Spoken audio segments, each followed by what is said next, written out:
اسی طرح یوم عرفہ کی فضیلت میں سے یہ بھی ہے کہ اللہ سبحانہ و تعالیٰ کسی بھی دنوں میں سے کسی دن میں اتنے زیادہ جہنم کی آگ سے بندوں کو آزاد نہیں کرتا جتنا یوم عرفہ میں کرتا ہے۔ میدان میں سب جمع ہوتے ہیں، اللہ سے دعائیں کر رہے ہوتے ہیں، اور وہاں پر بھی جو سب سے بہترین دعا کیا ہے؟ اللہ سبحانہ تعالیٰ کی توحید کا اقرار۔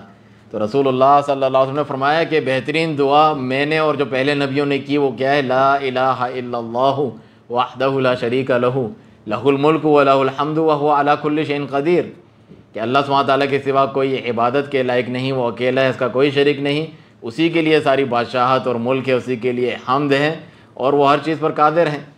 تو یہ سب سے افضل دعا ہے، اپنے لیے خیر بھلائی دنیا اور آخرت کی تو مانگتا ہی ہے انسان، ساتھ میں یہ سب سے افضل دعا ہے۔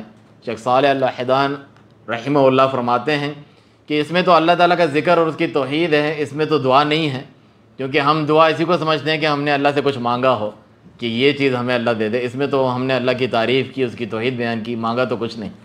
تو فرماتے ہیں اس کے اندر ایک دعا خود ہی موجود ہے، جو کلمے کا اقرار کرتا ہے تو وہ اس سے کیا چاہتا ہے؟ اے اللہ میں تیرے توحید کا اقرار کرتا ہوں، تیرے سچے معبود ہونے کا، تو مجھے بخش دے اور جنت میں داخل کر، یہ مطلب ہوتا ہے۔